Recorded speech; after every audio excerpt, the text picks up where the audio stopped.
திருச்சி மாவட்டம் தொட்டியம் திமுகவில் ஏற்பட்ட கோஷ்டி மோதலில் அமைச்சர் KN நேருவின் ஆதரவாளரான தொட்டியம் ஒன்றிய செயலாளர் மீது மாவட்டச் செயலாளரும் முசிறி சட்டமன்ற உறுப்பினருமான காடுவெட்டி தியாகராஜன் ஆதரவாளர் தாக்குதல் நடத்தியதால் பரபரப்பு ஏற்பட்டுள்ளது.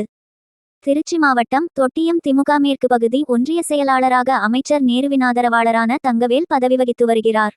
இவருக்கும் முசிறி சட்டமன்ற உறுப்பினரும் மாவட்டச் செயலாளருமான காடுவெட்டி தியாகராஜன் ஆதரவாளரான திமுகொன்றிய பிரதிநிதி முருகானந்தத்திற்கும் இடையே கட்சி நிகழ்வு குறித்த கருத்து வேறுபாடு காரணமாக ஒருவரையொருவர் வாட்ஸ்அப்பில் விமர்சனம் செய்து வந்ததுடன் நேற்றிரவு இருவரும் தொட்டியத்தில் சந்தித்துக் கொண்டபோது ஒருவரையொருவர் மாறி மாறி திட்டிக் கொண்டனர். ஒரு கட்டத்தில் வாக்குவாதம் முற்றி கைகலப்பாக மாறியதுடன் சாலையில் கட்டிப்புரண்டு சண்டையிட்ட இருவரையும் பார்த்து பொதுமக்கள் ஏளனமாக சிரித்ததுடன் இருவரையும் பிரித்து அங்கிருந்து அனுப்பி வைத்தனர். பின்னர் இருவரும் தொட்டியம் அரசு மருத்துவமனையில் சிகிச்சைக்காக சேர்ந்ததுடன் அங்கிருந்து டிஸ்சார்ஜ் ஆகி தனியார் மருத்துவமனையில் சிகிச்சை பெற்று வருகின்றனர்.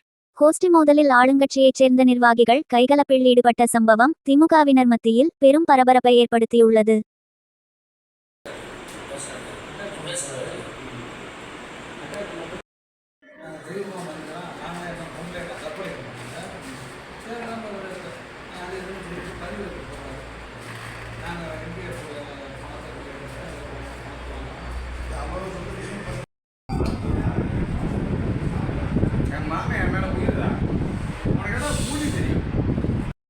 ஹலோ, வணக்கம் வணக்கம்.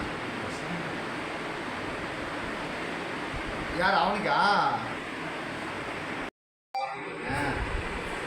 வாங்க, இங்கே தான் இருக்கா. வாங்க வாங்க வாங்க, நீங்கள் வாங்க. இது கொஞ்சம் அடுத்த வேலைக்கு வந்துட்டு பிஸி ஆகிடுச்சு.